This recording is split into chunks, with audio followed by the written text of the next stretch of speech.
Inteligência artificial, IoT ou internet das coisas, 5G, computação em nuvem, alta conectividade, cidades e equipamentos inteligentes, comunicação integral dos meios tecnológicos e físico, automação e Big Data.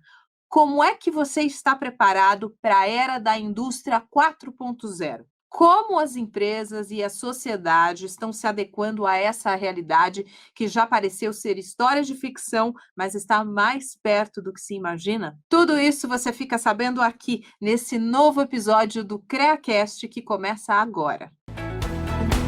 CREA São Paulo, Conselho Regional de Engenharia e Agronomia do Estado de São Paulo apresenta CREAcast.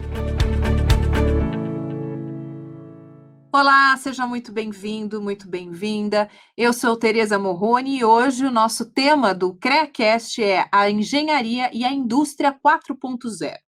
Juntos nós vamos conhecer mais sobre essa nova era que promete transformar não só a vida das pessoas, mas os processos de empresas, o mercado de trabalho e também o futuro sustentável.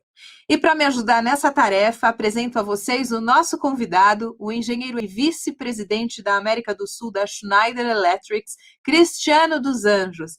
Seja muito bem-vindo, Cristiano. Um prazer é meu, obrigado pelo convite. Então vamos começar o nosso bate-papo? É o seguinte, depois de tudo que eu falei, Cristiano, eu quero saber realmente se podemos dizer que nós já estamos vivendo na indústria 4.0. O que você tem a dizer sobre isso? A indústria 4.0 ela já é uma realidade, na verdade, né? A indústria, como foi dito na introdução, é a evolução de todo o processo industrial e a gente vive essa digitalização da indústria, e quando a gente fala de indústria 4.0, tem que estar claro também que ela é traduzida do termo de industry, que não significa só o mercado industrial. As tecnologias de digitalização estão nos prédios, estão na rede elétrica, estão em várias áreas. Então, a indústria 4.0 é a digitalização dos segmentos ou das indústrias de um modo geral. E a gente já vive essa entrega, essa conexão desses sistemas com o mundo digital em várias partes do mundo. Aqui no Brasil não é diferente. A gente já tem algumas indústrias bastante avançadas nisso. A gente também vê isso na área elétrica, bastante projetos da transformação digital ou da indústria 4.0 sendo aplicadas na infraestrutura. Então, a gente já está vendo tudo isso acontecendo na prática, não só fora do Brasil, mas aqui no Brasil também em diversas indústrias. E qual é o papel da engenharia nessa indústria 4.0, Cristiano? A engenharia, na verdade, é a base, né, para tudo isso, seja para o desenvolvimento das tecnologias, seja de produtos conectáveis ou de tecnologias, seja hardware ou software, que vão levar tecnologicamente nesse pilar específico, mas também os engenheiros que vão utilizar isso, seja numa indústria, seja num prédio, seja numa rede elétrica ou qualquer outro segmento. A engenharia tem o papel de desenvolver as tecnologias e tem o papel de ser um dos principais ou o principal usuário dessas tecnologias para operar e para fazer a manutenção de todos os sistemas que vão estar por aí. Agora eu queria que você falasse um pouquinho, pontuasse quais são as áreas da engenharia que serão mais exigidas neste momento de transformação, conforme você disse. A engenharia, ela tem, olhando o pilar de tecnologia, no pilar de tecnologia e desenvolvimento de tecnologia, lógico, a gente não pode deixar de fora a base da engenharia elétrica, da engenharia de automação, a parte de software, como base de concepção de tecnologias que vão caminhar nesse sentido. Porém, os grandes usuários dessas tecnologias, que vão ser engenheiros de processo, engenheiros mecânicos, engenheiros químicos, também precisam se adaptar, não só para serem usuários dessas tecnologias, eles têm um papel-chave como contribuidores de informação para que essas tecnologias se desenvolvam com as outras disciplinas da engenharia, porém também eles vão ter que ser aquelas pessoas que vão tirar esse novo valor da digitalização na indústria. Então, eu acredito que, de uma maneira ampla, todas as engenharias em todos os segmentos têm um papel-chave na utilização de tecnologias digitais na dita indústria 4.0. Eu sei que você já mencionou en passant sobre as habilidades dos profissionais, mas eu queria que você se aprofundasse mais nessa questão da habilidade do profissional que deve ter para atender as empresas e os clientes justamente nessa era que nós estamos vivendo. Bom, aqui a gente pode passar por habilidades core de desenvolvimento, ou seja, conhecimento técnico aprofundado, seja da microeletrônica, seja da própria eletrônica, da eletricidade, conhecimento digital, de nuvens e de novas tecnologias, onde tudo isso está sendo desenvolvido, programação. Como eu disse, é bastante amplo. Porém, os nossos engenheiros, vamos chamá-los de mais usuários dessas tecnologias, eles também têm que se desenvolver no sentido de abrindo uma nova porta, uma nova janela de tecnologias que vão estar disponíveis, abertos a novas conexões, a novos modelos de negócio, novos modelos de gestão e novos modelos de operação, porque no fim, muito que vem com a transformação digital, ela vem para agregar e dar a possibilidade de se criar novas maneiras para sermos mais eficientes, mais rentáveis e dando acesso a todas as pessoas. Se você pudesse orientar os engenheiros novatos, ou ainda que estão em formação, não se formaram, quais seriam as orientações que você passaria para esse perfil, para esse público? E quais seriam também as orientações em relação, assim, cuidado, não vai por esse caminho, porque esse caminho não é legal na profissão, né? Qual é a carência dos engenheiros nesse momento? O que você acha? Eu acho que a gente é um assunto bem amplo, né? Falar da carência ou do que fazer. Eu acho que a gente precisa ter mais engenheiros, primeiro, né? O Brasil, um país em desenvolvimento, precisa de muito engenheiro. Então, isso é um ponto-chave. Em questão de dizer o que fazer, claramente focar na digitalização dos modelos de negócio. Eu acho que a gente não pode mais pensar um prédio sendo construído, por exemplo, sem ter modelos digitais e sem pensar em digital twin, por exemplo. Desde o meu projeto, a minha compra, a execução, tudo isso em modelagem digital. Então, se eu sou engenheiro de processo, se eu sou engenheiro mecânico, ou se eu sou engenheiro de tecnologia que constrói essas tecnologias, que habilita essas tecnologias para os outros engenheiros utilizarem. Então, pensar claramente na jornada digital, pensar que a jornada digital vai muito mais além do que tecnologia. Tecnologia é um grande habilitador da jornada digital, mas a digitalização ou cidadão digital, como já se diz muito hoje, está aqui. Então, como eu penso diferente? Um exemplo que eu gosto de usar, Tereza, as pessoas compram um iPad ou qualquer pad digital para escrever e depois usa como um livro digital, né? Qual o valor que isso é? Qual é o caderno mais caro do mundo, né? Se eu for fazer se eu for ver qual a diferença do homem que escrevia na pedra para o homem que escreve no iPad, não muda nada, ele só está escrevendo, só mudou a ferramenta. Agora, o que eu posso fazer com a informação que está digital é o que muda. Então, o que esses novos engenheiros têm que pensar é que eu não sou só um usuário de tecnologia, não sou só um usuário dessa nova evolução industrial, mas eu tenho que pensar quais novos modelos eu posso criar com aquilo que eu tenho de informação digital na minha mão hoje. Então, o grande desafio está mais em pensar digitalmente que vai além da tecnologia. A tecnologia é um habilitador, mas eu tenho que ter uma consciência digital muito maior do que ser um usuário de tecnologia. Excelente, obrigada, Cristiano. Bom, tem um dado aqui, vamos ver o que você tem a dizer sobre ele. De acordo com dados da Agência Brasileira de Desenvolvimento Industrial, a migração das indústrias para o conceito 4.0 deve reduzir os custos em, no mínimo, 73 bilhões de reais ao ano. Quais outros benefícios são previstos para as empresas? O primeiro benefício, ou não diria o primeiro, mas um benefício que é tangível para o executivo tá aí, redução de custo, mas não por reduzir custo, por ser mais eficiente. Então, eu opero com novos modelos, eu opero de uma maneira diferente, então eu sou mais eficiente, o meu negócio se torna mais eficiente. Isso é um ponto que é o mais tangível. Mas quando a gente pensa em até o que a gente está vivendo hoje, que é essa pandemia, a indústria 4.0, ela traz uma questão de sustentabilidade muito grande. Porque se você imaginar hoje que todas as empresas interagem digitalmente. Eu não estou falando de B2C, eu estou falando de B2B, as cadeias logísticas globais, e mesmo aqui no nosso país, elas são digitais. Então, se eu não digitalizar minha indústria, não importa se ela é uma indústria pequena, média ou grande, eu não me conecto numa cadeia de fornecimento que é digital.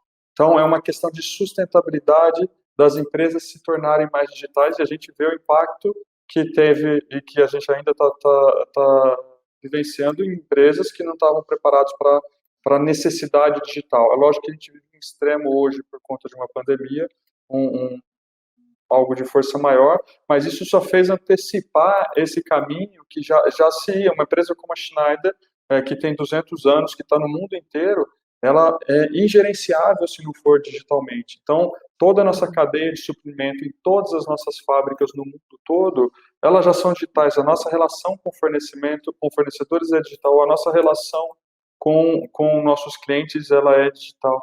Então, eu colocaria também linkando essa questão de sustentabilidade com ESG, que a gente vê tanto falar hoje, que é a questão da governança na sustentabilidade, e isso sendo transformado realmente em negócio. Então, sem a tecnologia como pilar principal para se evoluir nessa jornada digital e chegar à sustentabilidade de um negócio, também a gente não vai conseguir chegar. Então, acho que se soma a rentabilidade hoje, que é um fato, mas olhando no médio e no longo prazo, se soma a sustentabilidade dos negócios, seja na questão ambiental, seja na questão financeira, ou seja na questão social. Agora, sobre o capital humano, né, eu queria falar com você, porque eu tenho aqui uns dados, de novo, de um estudo da Universidade de Oxford, no Reino Unido, que estima que em 20 anos, 57% dos postos de trabalho em escala mundial sejam tomados por robôs. Então, a gente está falando muito de sustentabilidade, excelente, mas e a questão dos trabalhadores, né, do emprego, né? Com todas essas mudanças, os engenheiros certamente enfrentarão desafios que irão transformar em absoluto a sua ocupação e o seu papel na sociedade, né? Então, eu queria entender se a automação e as outras tecnologias da indústria 4.0 vão alterar realmente, conforme a previsão, o mercado de trabalho, né? Porque, afinal de contas, tem muita previsão mesmo de que muita gente vai perder o emprego e, ao mesmo tempo, muitas outras oportunidades estarão disponíveis, né? Mas, certamente, isso vai precisar de muita resiliência e capacitação, né, Cristiano? Sem sombra de dúvida. Eu vou fazer 2 comentários específicos nisso. Bom, primeiro, os países mais avançados na aplicação de tecnologia, vamos focar na indústria especificamente, mais avançado como a Alemanha e como a Coreia, falta mão de obra especializada. Então, a tecnologia ela não tira emprego, ela gera um emprego com valor agregado maior, com salários maiores, porém a gente precisa ter mais engenheiros e mais gente capacitada para fazer esse trabalho novo. É um trabalho que está sendo gerado, então precisa quem gera a tecnologia, como a gente já falou, quem aplica a tecnologia, então essa mão de obra tem que ser qualificada. Quanto à questão de perder postos de emprego, esse sempre é um tema que quando qualquer tecnologia aparece na humanidade. Eu vou trazer um exemplo de muitos e muitos anos atrás, do Ford, quando ele criou a linha de produção. Uma das principais indústrias naquela época era a indústria de carruagem.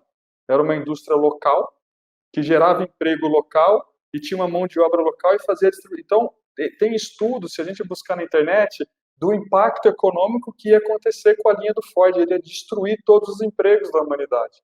E a gente olha hoje e vê que a linha de produção gerou muito mais emprego na história. Então, a inovação ela sempre tem essa resistência. Não, mas isso aqui vai... Se a gente não estiver preparado para essa mudança, a gente vai... E eu dei um exemplo da carruagem, mas a gente pode trazer exemplo da televisão, a gente pode trazer exemplo da construção civil. Então, isso sempre vai acontecer, essa resistência à mudança. Muitas vezes é natural, ela aconteceu várias vezes na história da humanidade e ela vai continuar acontecendo. A grande diferença que eu acho que a gente tem hoje é a velocidade com que essas mudanças acontecem. Antes acontecia a cada 50 anos, 30 anos ou 100 anos, mas apareceu alguma coisa realmente muito nova. Hoje aparece todo ano. Então, uma das principais habilidades que os engenheiros, os profissionais hoje têm que ter é essa capacidade de desaprender e aprender, e desaprender e aprender e avançar. Então, no resumo, eu acho que sim, tem uma mudança, uma migração. Países como o nosso têm um desafio grande em elevar a quantidade e a qualidade dos nossos engenheiros. Temos bons engenheiros, precisamos de mais bons engenheiros. Então, tem um desafio aí extremamente importante para que essa mão de obra seja qualificada. Aí tem outros temas como educação básica, aí a gente pode debater muita coisa que vem por trás disso. Então, vamos falar o seguinte, que a inovação ela é tida como a forma de identificar caminhos para atingir um objetivo, entregando soluções criativas e eficientes ao mesmo tempo, né? Agora, tudo isso é facilitado para a empresa que fizer realmente sua transformação digital? Que recado você tem para dar para essas empresas? A inovação, ela está muito, às vezes, presa na imagem de um produto novo, alguma coisa, mas, na verdade, a inovação, ela vem de várias coisas. Pode ser um modelo de negócio novo, pode ser um modelo de trabalho novo, ou se a gente olhar, por exemplo, um exemplo que é usado hoje, sempre que se fala de transformação digital, todo mundo fala da uberização do mundo, né? E se a gente olhar friamente, o que tem de novo no Uber? Carros que existem há mais de 100 anos, pessoas que existem há milhões de anos, internet que existe há 40 anos. Ou seja, a inovação não estava nem na tecnologia, nem nada que existia, só uma pessoa teve a brilhante ideia de ver as três coisas juntas. Então, essa é a verdadeira inovação que está muito além da tecnologia disponível. Então, a inovação, ela virá quando eu começar a digitalizar. A tecnologia vai permitir que a inovação borbulhe.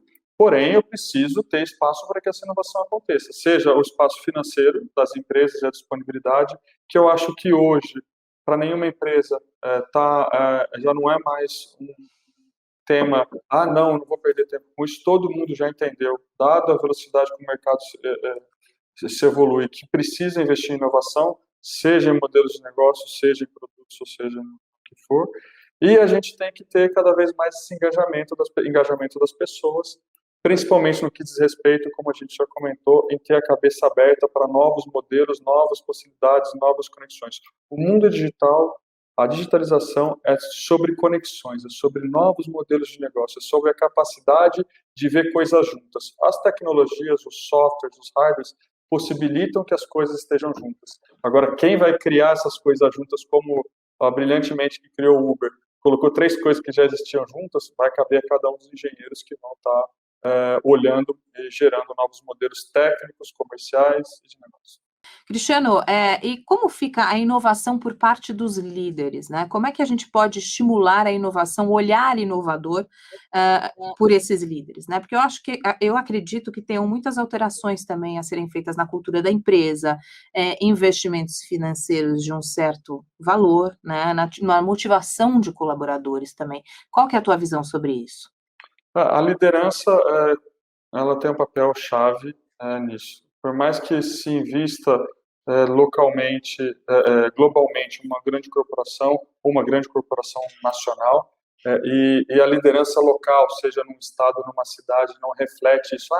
Isso é coisa lá de cima, eu vou fazer aqui do meu jeito, porque é o jeito que funciona. Então, eu acho que a gente ainda vê muito isso.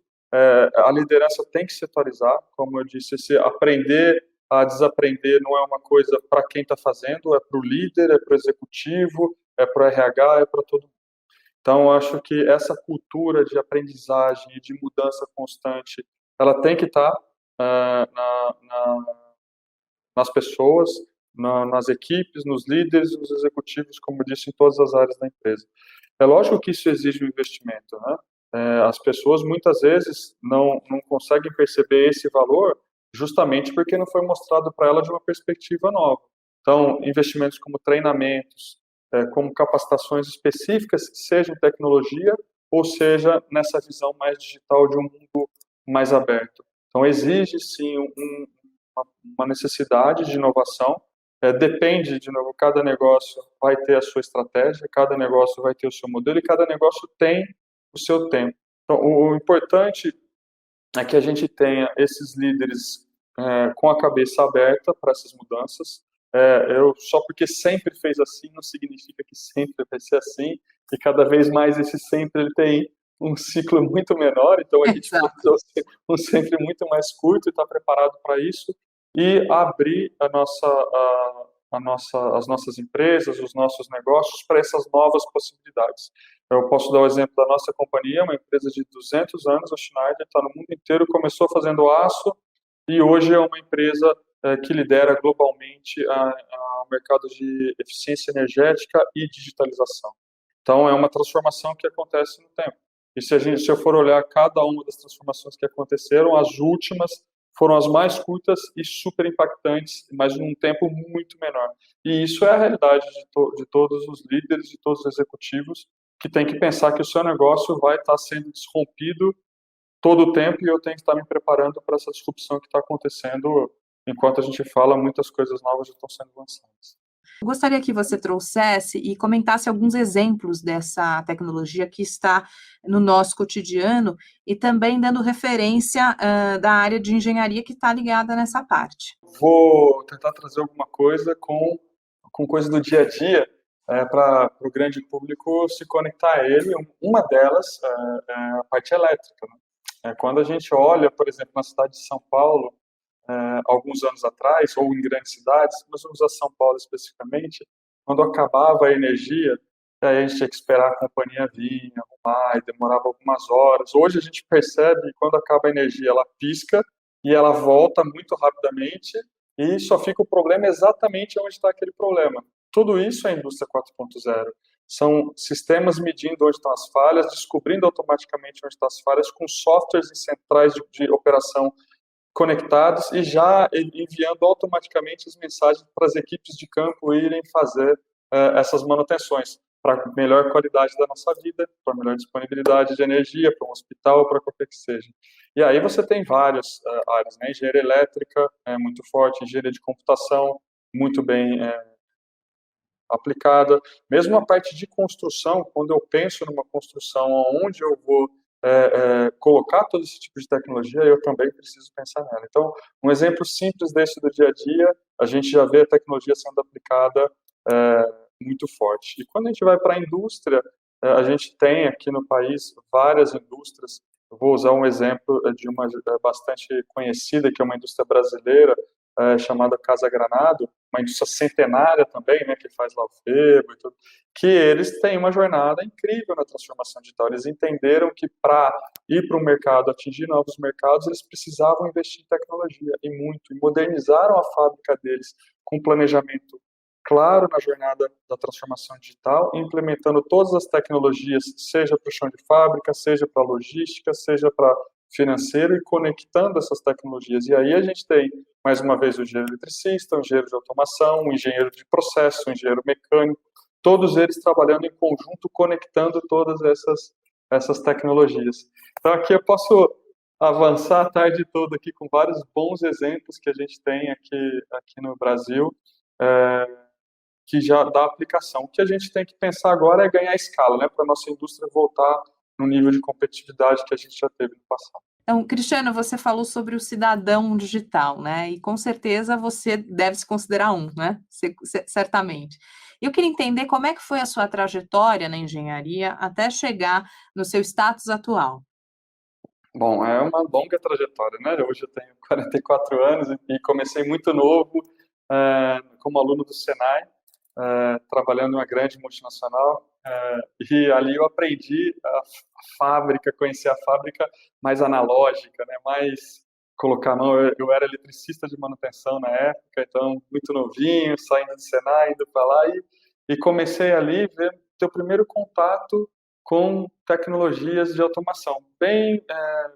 Ainda muito a se desenvolver no Brasil, mas aquilo me chamava muita atenção dentro da indústria. Eu ficava fascinado quando alguém ia programar um equipamento, né? Porque era aquela sensação quando o engenheiro que programava chegava lá e eu ficava ali só de olho, querendo aprender, sendo que meu papel era outro, né? Eu era muito mais na elétrica. E a partir disso eu continuei meus estudos, fui para a faculdade, resolvi continuar na engenharia, continuando em grandes grupos multinacionais, e é quando eu fiz uma mudança grande na minha carreira, né? Eu resolvi para empresas de menor porte, empresas de software e tecnologia, para aprender um pouco mais disso. Isso lá antes dos anos 2000 ainda, eu resolvi falar, não é esse caminho que eu quero. Em 90, eu fiz essa mudança mais ou menos em 96, quando eu comecei a caminhar dentro dessas empresas. Então a gente ia para fábricas, conhecia, passava a noite programando e fazia uma série era aquela alegria que a gente vivia de ser engenheiro de verdade, de fazer toda a programação.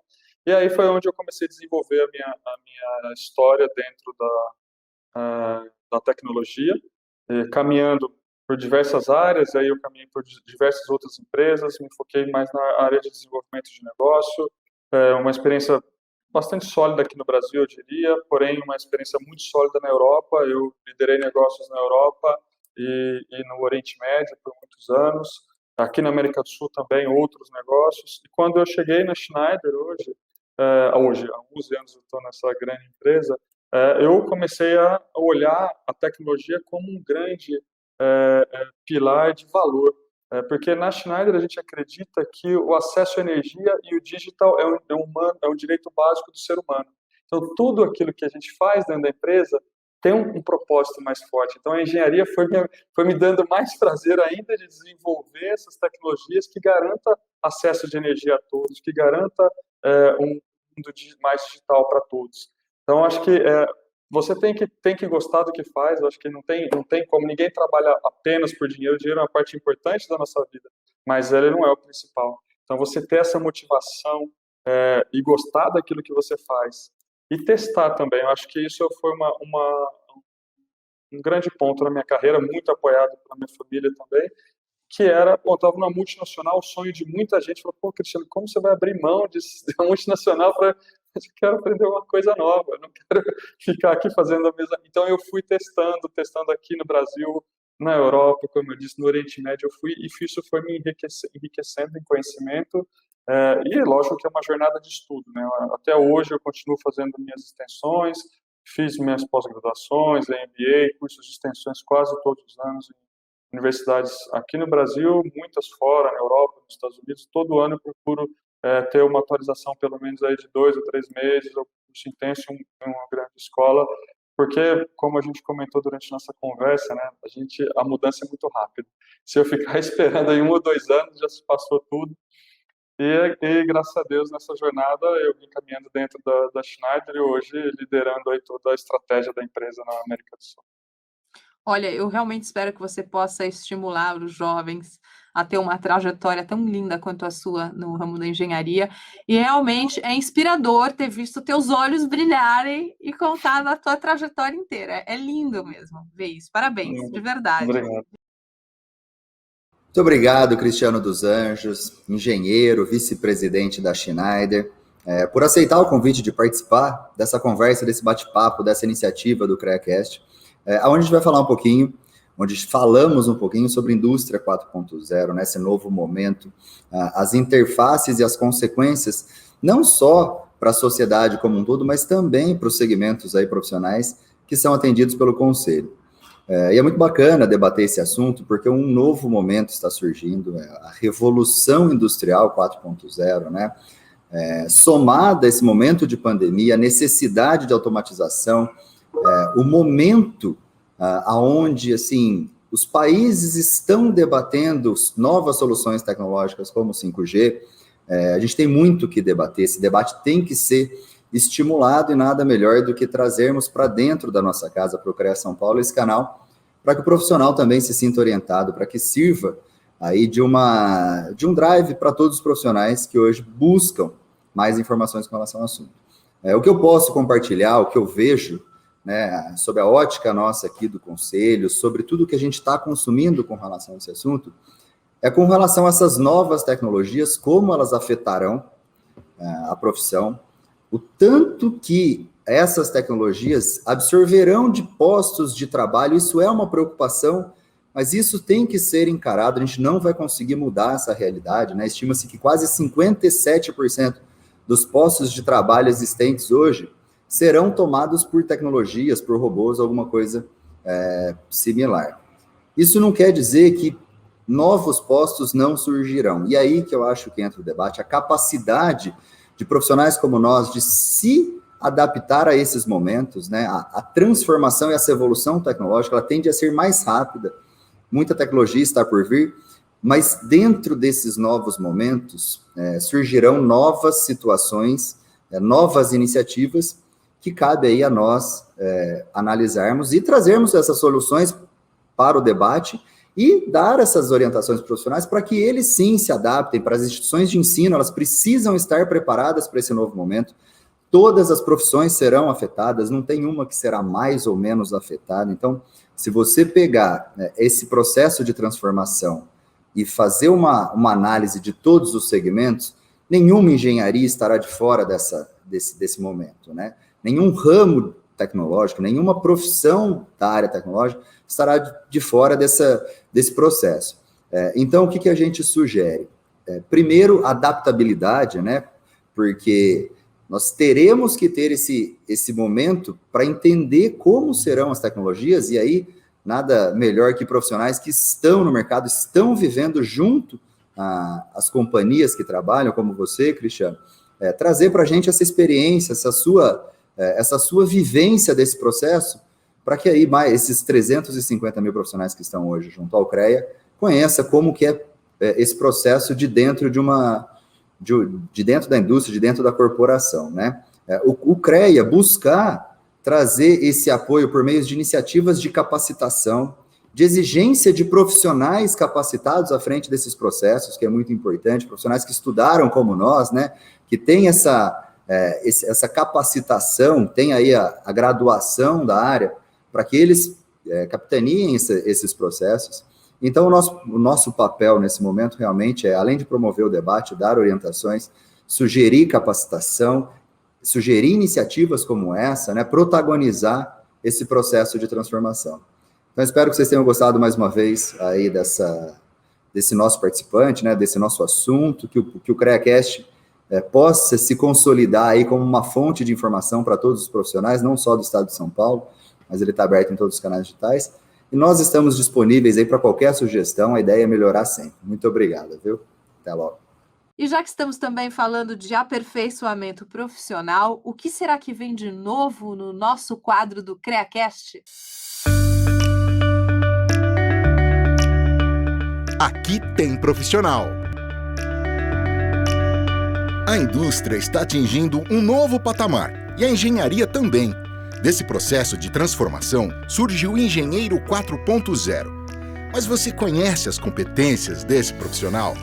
Para começar, essa expressão surgiu do termo Indústria 4.0, marcada pela conectividade, alto compartilhamento de dados e outras inovações, como a Internet das Coisas, ou IoT, e o Big Data Analytics. O Engenheiro 4.0 é um fruto desse novo cenário, ainda mais quando falamos de áreas como engenharia civil, mecânica, química e da computação.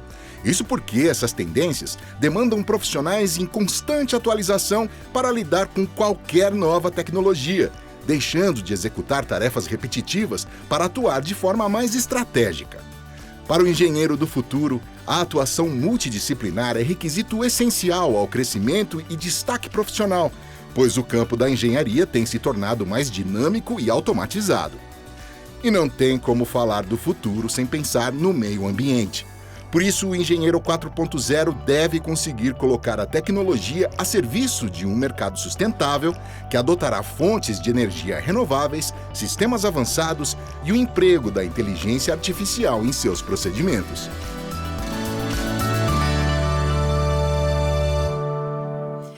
Cristiano, infelizmente a gente está chegando ao fim do nosso bate-papo, mas eu tenho acho que umas duas perguntas para você. Eu queria entender o seguinte: como é que está a indústria 4.0 no Brasil em relação ao mundo, né? E qual é o país que você fala, não, esse é um país que a gente tem que estar na cola, a gente tem que seguir, vamos nos inspirar em tal país? O que você acha? Eu vou começar da segunda parte do mundo e depois eu volto para o Brasil. Existem dados estatísticos, não tenho eles aqui para passar, mas que mostram a maturidade de cada um dos países, né? Então, é importante entender que esse conceito da indústria 4.0, que integra várias tecnologias, né? A indústria 4.0, como você disse bem na introdução, não é uma coisa, né? São várias tecnologias, nuvem, realidade aumentada, automação agregada, instrumentação, bom, você tem várias. Então, eu aplicar uma dessas tecnologias, muita gente só levanta a mão, botou na indústria 4.0, e é verdade. Então, considerando que a indústria 4.0 é a aplicação de pelo menos 2 ou 3 dessas tecnologias, a gente vê um índice de maturidade bem alto na Alemanha, até onde teve as primeiras conversas desse tema.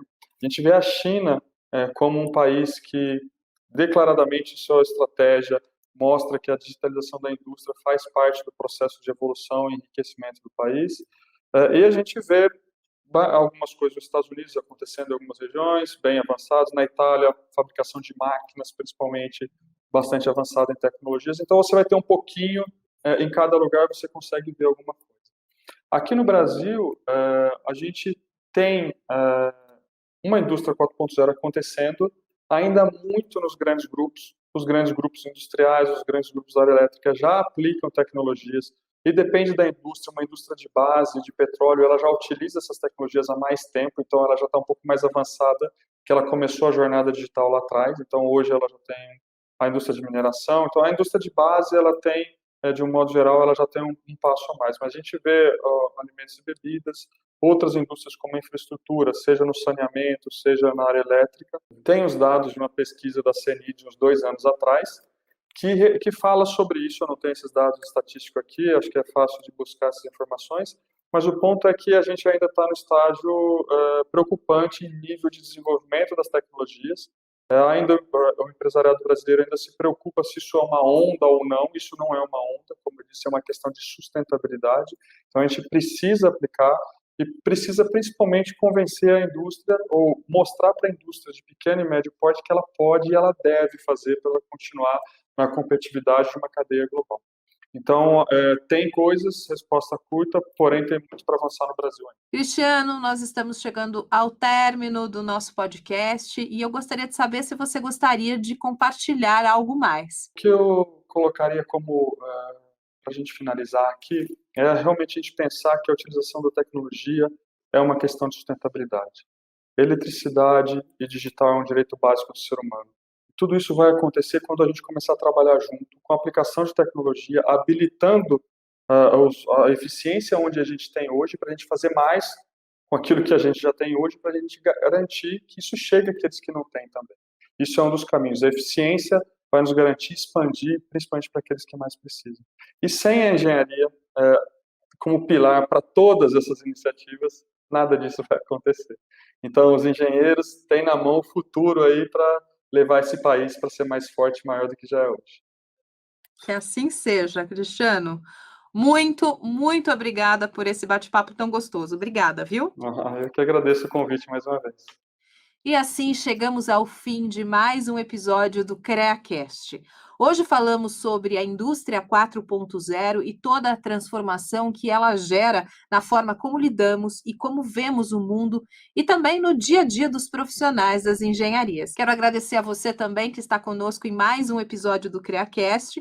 A gente volta em breve. Eu sou Tereza Morrone e espero você lá. Até mais.